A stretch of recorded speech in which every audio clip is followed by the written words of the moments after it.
Comme je disais tantôt, beaucoup d'Africains se posent la question de savoir si est-ce que la démocratie vraiment est quelque chose de propre à l'Afrique ou alors est-ce que la démocratie apporte réellement quelque chose à l'Afrique.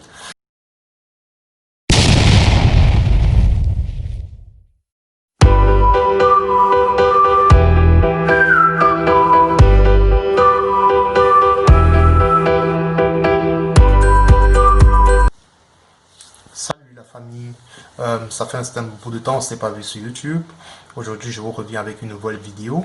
Je n'étais pas parti, j'avais juste pris un certain temps de repos et un certain nombre d'affaires privées, dans le cadre privé à résoudre. Donc la chaîne n'a pas été fermée. Aujourd'hui, je vous reviens. Merci d'être là, merci d'avoir pu attendre et j'espère qu'on passera encore de nouveaux belles vidéos à venir. Aujourd'hui, je vais vous parler d'un sujet que j'estime être très important. Malheureusement, aujourd'hui, avec la crise du coronavirus, il y a beaucoup de choses qui se passent en Afrique qui restent à l'arrière-plan du monde. Des choses dont on ne parle pas beaucoup. L'Afrique traverse aujourd'hui un certain nombre de crises post-électorales.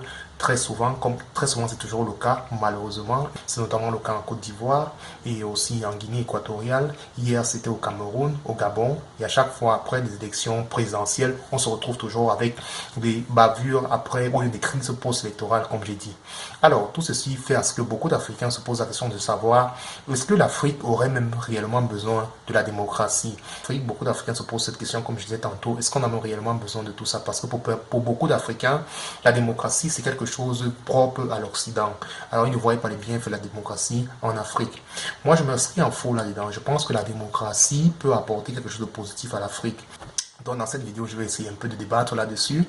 Donc si tu restes connecté, j'espère qu'à la fin, tu pourras voir si ce que j'ai dit est pertinent. Je ne demande pas, je ne veux pas automatiquement avoir raison, je veux juste apporter une idée. On pourra débattre après dans les commentaires. Mais pour cela, il faudra que tu t'abonnes dans la chaîne, il faudra que tu me portes aussi un like. Donc comme tout a été dit, maintenant on va au vif du sujet. Comme je disais tantôt, beaucoup d'Africains se posent la question de savoir si est-ce que la démocratie vraiment est quelque chose de propre à l'Afrique ou alors est-ce que la démocratie apporte réellement quelque chose à l'Afrique.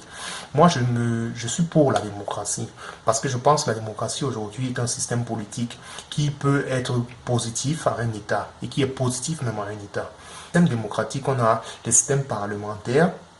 Le système parlementaire, c'est notamment le cas en Angleterre, parce que l'Angleterre, en réalité, c'est une monarchie. Et dans la monarchie, ils ont essayé de séparer la monarchie avec l'État. Et l'État est géré par le système parlementaire et non par la monarchie. Et ainsi de suite. C'est comme ça que le Premier ministre anglais sera voté, ou alors sera nommé à travers un vote. Voilà. Et on a aussi le système présidentiel qui voudrait qu'à la tête de l'État, on a un président et le président qui gère le pays. C'est notamment le cas de la France, c'est notamment le cas de la plupart des pays africains subsahariens, Cameroun, Gabon, Guinée et Côte d'Ivoire. Après, on a aussi les systèmes fédéralistes. C'est le cas par exemple de l'Allemagne avec Angela Merkel, c'est le cas des États-Unis avec Donald Trump et c'est le cas du Nigeria avec Buhari. Et comme je parlais des crises post-électorales en Afrique, actuellement, nous avons en Côte d'Ivoire, avec le président Alassane Ouattara, qui s'est représenté pour un nouveau mandat, alors qu'avant, il avait dit qu'il n'allait plus se représenter. Je crois que l'élection a lieu le 31 octobre dernier, et je pense qu'en Côte d'Ivoire, ça se pratique en 2 tours. Donc, c'est encore en cours, mais déjà, on assiste déjà à beaucoup de bavures, à beaucoup de morts, même des personnes qui ont déjà été tuées. Le pays aujourd'hui est un peu vit dans une peur totale dû à la pratique des élections une nouvelle fois. On a eu aussi le cas de la Guinée où Alpha Condé a gagné avec, je crois, 59,4% au premier tour. C'était le 18 octobre dernier. Il y a de cela quelques années, c'était au Cameroun aussi, où Paul Biya a gagné les élections avec, je crois, 72, 71%, 20, comme ça. Au premier tour, bon, au Cameroun, ce n'est qu'un seul tour. Et Paul Biya gagne après avoir fait seulement une seule sortie officielle pour avoir fait une campagne électorale. Bref, la petite histoire, tout le monde la connaît, on ne va pas revenir là-dessus.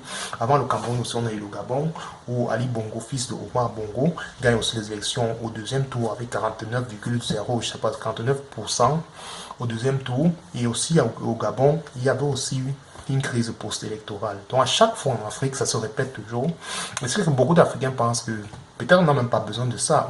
Il faudrait qu'on rentre à l'époque ancienne, peut-être à l'époque de l'Égypte, où on avait un pharaon qui gérait tout simplement son pays, ou bien alors qui gérait tout simplement sa population. Le problème, c'est que Moi, je suis un peu contre ça, comme je disais tantôt, parce qu'aujourd'hui, nous vivons dans des sociétés où la population n'est plus si petite, comme la population, on va dire, de Pharaon, jadis, ou bien la population africaine d'avant. Aujourd'hui, les populations sont devenues tellement croissantes, les populations sont grandes. Et tout le monde aujourd'hui a accès à l'école, les gens s'éduquent, les gens s'informent. Ce qui fait qu'il n'est plus aujourd'hui facile d'avoir à la tête d'un État un Pharaon qui va gérer un pays, ou bien un chef du village, entendez ça comme vous voulez. Et qu'à cela ne tienne, la démocratie, n'est-ce pas, permet aujourd'hui que tous les citoyens puissent participer ou ne serait-ce qu'avoir le sentiment de participer à la vie de la société. De participer à la vie de la société. C'est-à-dire, comme je disais tantôt, dans le système démocratique, il y a la limitation du pouvoir, c'est-à-dire tout ne dépend pas d'un seul homme, roi qu'il soit, ou bien, je sais pas, demi-dieu qu'il soit, qui décide du destin d'un pays. Et la limitation de pouvoir, j'ai parlé tout à l'heure du pouvoir judiciaire, du pouvoir exécutif, du pouvoir législatif. C'est-à-dire, si on donne tout le pouvoir à une personne et que cette personne n'est pas aussi intelligente, ou alors cette personne n'est pas aussi sage, entendez ça comme vous voulez, la personne peut mener tout simplement un pays dans un ravin. Alors on essaie un peu de limiter son pouvoir à travers des institutions qui fonctionnent aussi indépendantes du pouvoir exécutif. Vous allez voir, c'est notamment le cas aux États-Unis, lors de la gestion de la crise du coronavirus, où il y a eu des problèmes entre Donald Trump et les gouverneurs qui n'arrivaient pas à s'entendre comment ils allaient gérer la crise du coronavirus, au point où Donald Trump avait menacé de mettre les soldats dehors. Et récemment aussi en Allemagne, l'Allemagne se retrouve actuellement en lockdown. Et vous avez vu, je crois que c'était vendredi ou jeudi, la chancelière allemande Angela Merkel a donné des mesures restrictives que la population devait mettre en place pour pouvoir faire des barrières au coronavirus. Mais après qu'elle ait dit ça, chaque ministre des États sont emparés de ce qu'elle a dit et chacun essaie d'adapter ça selon les réalités de son État. Et je pourrais vous en citer des théories comme ça, des bienfaits de la démocratie sans arrêt, mais je ne veux pas faire ici comme ça a été au cours d'université. Moi, j'ai un exemple très souvent que j'aime prendre. Vous allez voir dans des États dits démocrates, il y a la chance qui est donnée à tout le monde.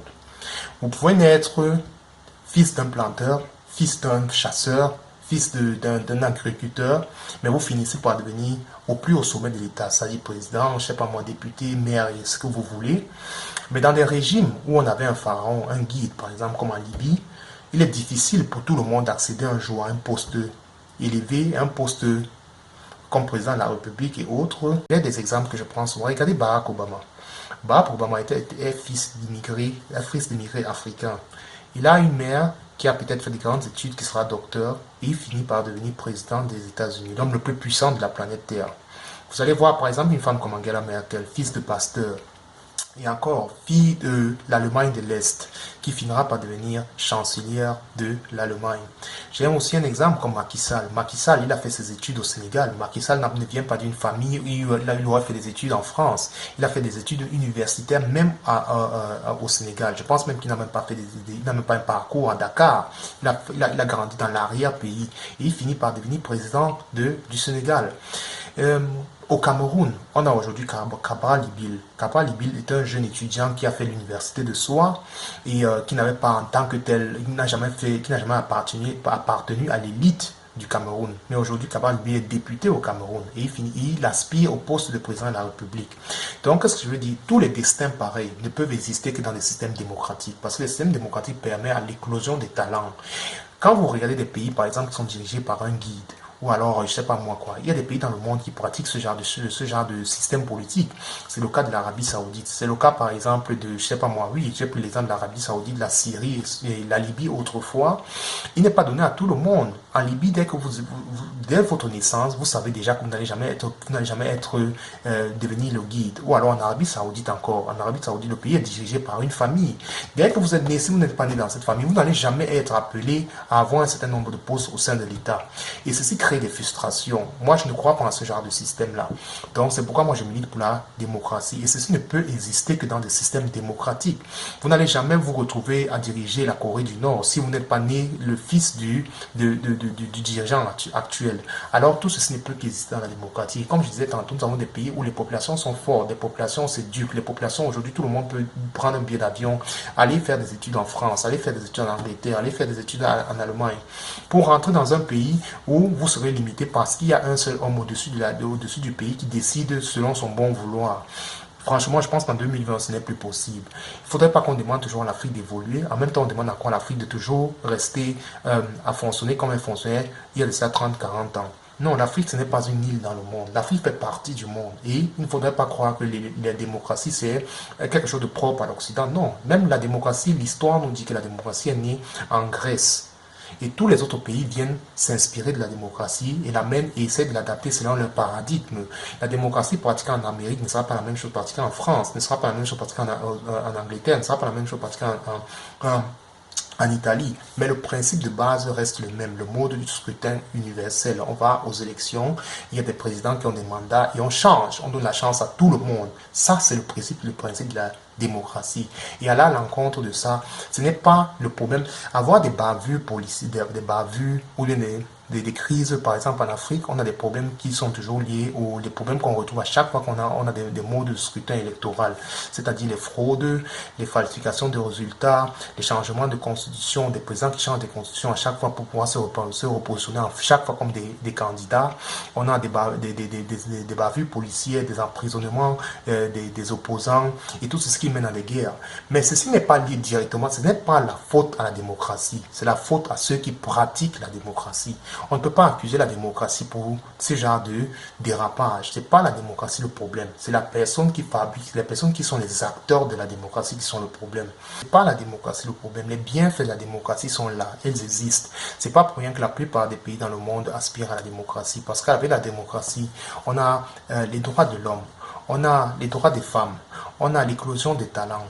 On a la liberté. Tous les êtres humains aspirent à la liberté. On ne peut pas empêcher les êtres humains d'aspirer à la liberté parce qu'on combat la démocratie. Et tout ça sont des valeurs propres à la démocratie. Vous allez voir, tous les pays qui pratiquent la démocratie ce sont des valeurs chères à la démocratie. La liberté de l'homme, l'épanouissement de l'être humain. Alors pour la démocratie, il y a des règles. La démocratie aussi a ses règles. Il faut des institutions solides.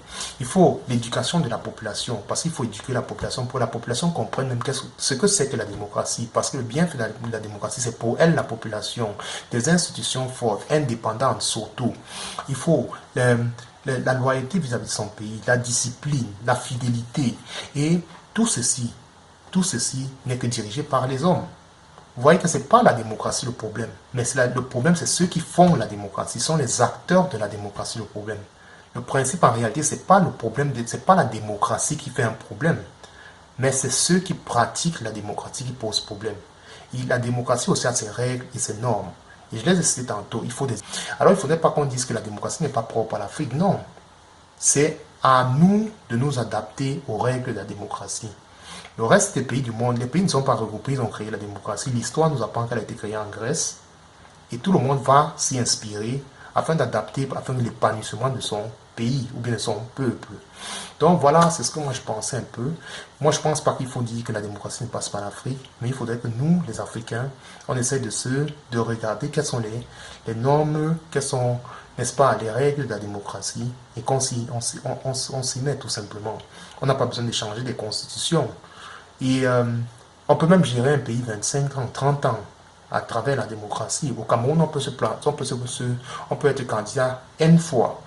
Il suffit que votre premier mandat, vous gérez bien, vous gérez deuxième bien. Je pense que la population va toujours vous le remettre. Angela Merkel gère l'Allemagne depuis combien de temps? Mais c'est parce que, voilà, les Allemands se sentent identifiés selon sa politique. Et même quand ils sont mécontents, il y a quand même un côté aussi de sentiment de satisfaction. Alors, sur ce, si la vidéo t'a plu, tu mets un like, sinon tu me donnes ton commentaire en bas et on se retrouve la prochaine fois. D'accord, ciao.